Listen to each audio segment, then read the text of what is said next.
アメウロボおすすめ考察、ジャスパルと申します。カモネギの登場が発表されたサマーフェスティバル2025の目玉機能の一つ、アメウロボ。これまでサマーフェスティバルとニューイヤーキャンペーンで使用できた年に2回ほどの限定機能となります。前回の動画で年1って言ってたと思うんですけど、ニューイヤーの記憶消えてましたね。ごめんなさい。そんなアメウロボをまた使えるということで、どんなアメを狙っていったらいいかなどを無課金初期勢パル目線で考察していきたいと思います。ぜひ皆さんのおすすめのアメや狙っているタイプも教えてください。それでは参ります。ってことで、アメウロボ。まず、超ざっくり概要を説明してから考察に入っていきたいと思います。サマーフェスティバル全体とカモネギの解説考察はこちらの動画をご覧ください。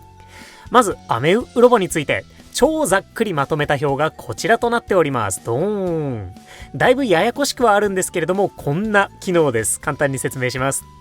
アメウロボは夢のかけらを使ってポケモンの飴40個をタイプの飴 M に変換できちゃう機能です。タイプの飴 M はそのタイプのポケモンにのみ使うことができる万能飴みたいなやつで飴25個になります。ここまでは OK ですかね。ってことでアメウロボ、飴40個と夢のかけらを別の飴25個に変換できる機能です。で、1日4回まで使えるんですが、使うたびに夢のかけらの要求数が増えていきます。昨年は1000、5000、1万5000、4万でした。今回はこの消費量のままと仮定します。2回 ×7 日間なら全部で4万2000。4回 ×7 日間の28回分すべて使うのであれば42万7000となります。14回と28回には10倍以上差がありますね。で、投入する飴のタイプと同じタイプの飴が出てきやすくなる効果もあります。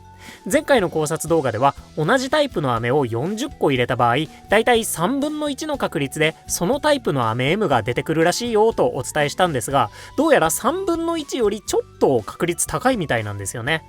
まず3分の1でそのタイプになるかどうかの抽選があって、その抽選に受からなかった時18分の1で全タイプからランダムに選ばれてるっぽいという説があるみたいなので、今回はその確率で計算するなどしてみます。だいたい 37% くらいになるみたいですね。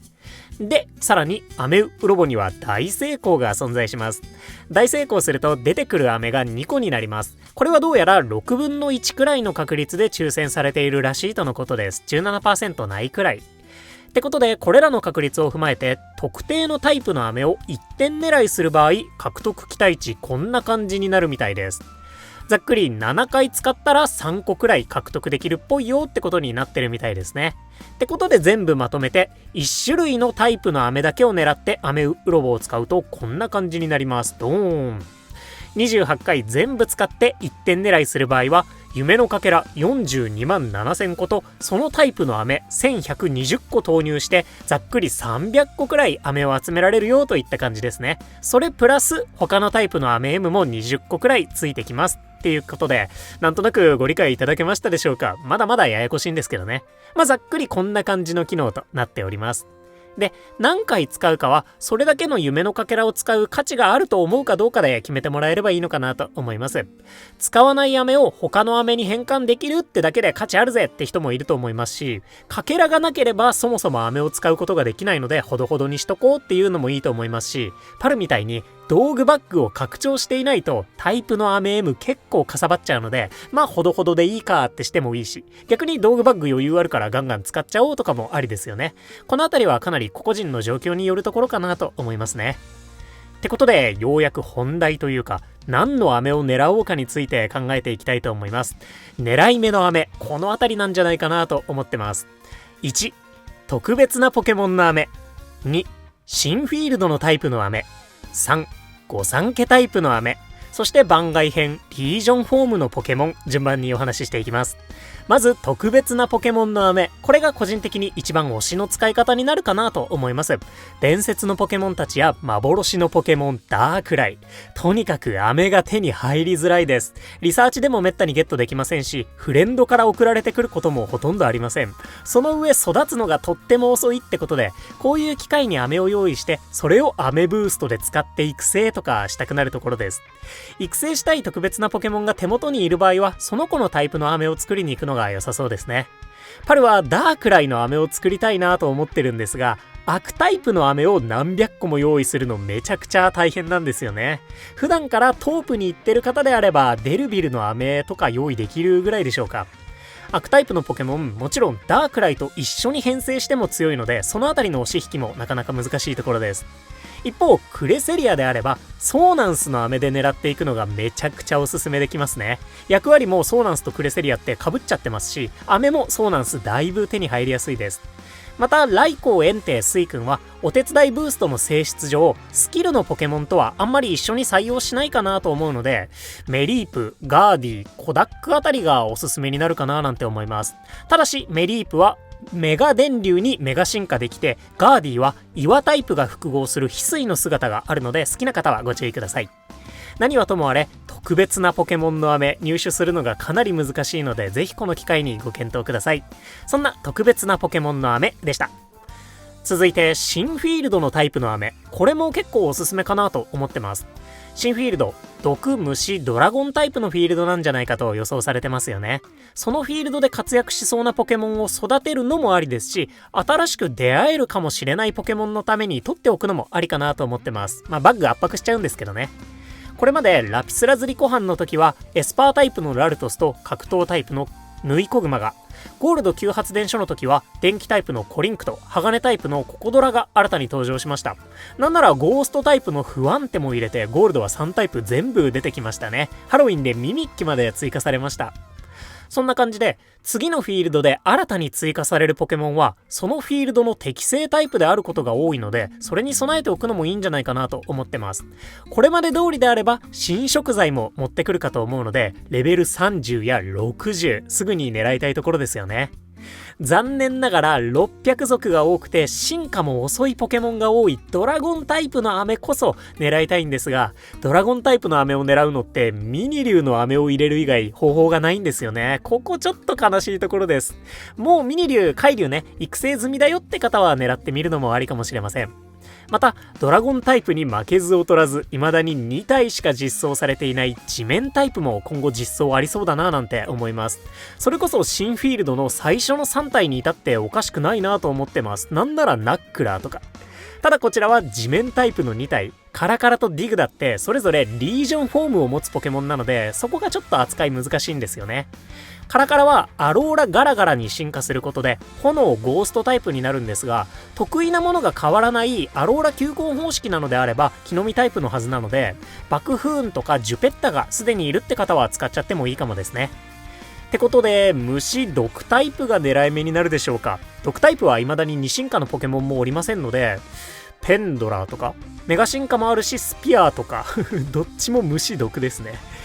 そのあたりが追加されることを期待したいななんて思います。そんな新フィールドのタイプの飴でした。続いて御三家タイプの飴、ポケモンを始めて最初に選ぶ3匹パートナーポケモンたちの草、炎、水タイプの飴ですね。昨年1周年記念フェスティバルではパルデア地方のパートナーポケモン3体が追加となりました。パートナーポケモンたちは人気も思い入れも別格でしょうし、今年も期待されていることと思います。それに応えてもらえるかは別として、草、炎、水の3タイプは現時点でもポケモン数が多く強力なポケモンが多数いるので腐りづらいのも魅力かなと思います。特に初代御三家の不思議花、リザードン、カメックスはメガ進化も巨大マックスも持ってますしね、まだまだ伸びしろもあるかもしれないってことで注目してます。対照的に譲渡御三家はこれまで本当に不遇な立ち位置になることが多かったんですが、ポケモンレジェンズアルセウスで火の嵐が新たな進化先として翡翠爆風雲を獲得しましたし、レジェンズ ZA ではワニノコとチコリータがパートナーポケモンとなるので、翡翠爆風雲的な何かしらを獲得してもおかしくないですよね。何かと優遇されがちな草、炎、水タイプの飴結構おすすめです。ちなみに言ってて思ったんですけど、翡翠爆風雲もアローラガラガラも炎ゴーストタイプですね。どっちも木の実ポケモンなので得意なものが変わらないのであれば爆風雲でよくねってなりそうなんですけど、そうはならないようにね、きっとうまいこと調整してくるかなとは思いますし、いつ追加されるかも分かりませんしね。そんな感じで狙ってみてほしいなと思います。御三家タイプの飴でした。それでは最後に番外編、そんなリージョンフォームのポケモンたちについてです。ロコンとアローラロコン、ウパーとパルデアウパーのようにリージョンフォームと呼ばれる姿違いのポケモンが一部存在します。このリージョンフォームのポケモンたちはお互いに同じ飴を使うので、飴ウロボに入れないで取っておいた方がいいって可能性もあるかなと思います。まあポケモンスリープのポケモン追加ペースのことを考えると本当にいつ追加されるんだって感じではあるんですが、一応気にしてもいいよねってことでポケモンスリープのリージョンフォームまとめてみました。一応名前だけ読み上げますね。コラッタ、ライチュウ、ロコン、ディグダ、ニャース、石つぶて、ガラガラ、バリヤード、ヤドン、ガーディ、バクフーン、ウパー、ニューラ、ウォーグル、そしてカモネギです。もし抜け漏れあったらコメントでそっと教えてもらえると助かります。この中では虫、ドラゴンタイプのポケモンはいないので、ここから先の環境ですぐに活躍するってことはあんまりないかもしれませんね。一応毒タイプを持っている翡翠ニューラ、ガラルヤドランヤドキングは気にしてみてもいいかもしれません。まあガラルヤドンはエスパータイプなんですけどね。あと注目どころはニャースでしょうか。原種ペルシアン、アローラペルシアン、ニャイキング、全部で3種の姿違いが存在してます。今夢のかけらゲットポケモンとしても積極的に採用する理由がかなり薄れてしまっているかなと思うので、これからの強化にも注目したいところですよね。もうすでにがっつり強化もらってるんですけどね。原種のスキルもネコニコ版夢のかけらゲット S とかになってほしいところです。それ以外のポケモンたちは EX モードについてどう考えるのかってところでしょうかね。本当にいろんなポケモンが活躍できる環境になってきたなと思うんですけれども、まあ考えすぎても仕方ないので、狙いたい飴があれば積極的に活用しちゃうのがいいのかなと思います。そんな感じで飴ウロボの飴、誰の飴を使うか、どんな飴を狙うか考えてみてください。最終的なおすすめもちょっと考えてみますかね。基本的には今使いたい飴を狙うのが最もいいのかなと思います。飴は使ってなんぼですしね。そういったポケモンが特にいない場合はエスパータイプのソーナンス、やっぱりめちゃくちゃおすすめできるかなと思います。クレセリア用はもちろんのこと、ガラルヤドンだったりアローラライチュウにも使えるかもしれないので、将来性も高そうに思います。パルはクレセリアとダークライを両方育てようとしているアカウントもあるので、アメウロボでエスパータイプのアメを狙って、普段入手できる万能アメはダークライに回していこうかななんて考えますね。あとは新ポケ用に毒タイプのアメが欲しいですかね。新フィールドの追加時期が全く読めなくなっちゃったんですけど、アーボの飴だったりゴクリンの飴を回していくのはありかなと思います。ゴクリンはマルノーム採用するかどうか人を選びますし、アーボも今から育ててレベル60にしようとか思うと、夢のかけら50万かけらくらい使っちゃうはずなので、なかなか悩ましいところです。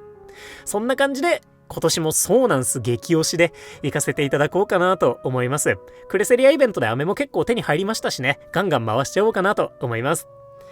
てなわけでパルはソーナンスをがっつり投入しようかななどと思うんですけれども、ぜひ皆さんのおすすめのポケモンもコメントで教えていただけたらなと思います。ここから先何タイプのポケモンが追加されますかね。先にね、次のフィールドの情報だけ出しといてほしいところなんですけれども、そういったことを予想しながらアメウロボ楽しんで使っていきましょう。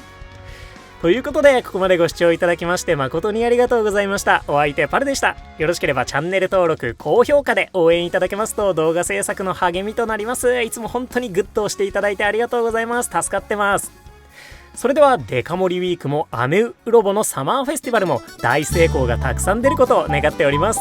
今日も元気にいってらっしゃい。またね、バイバーイ。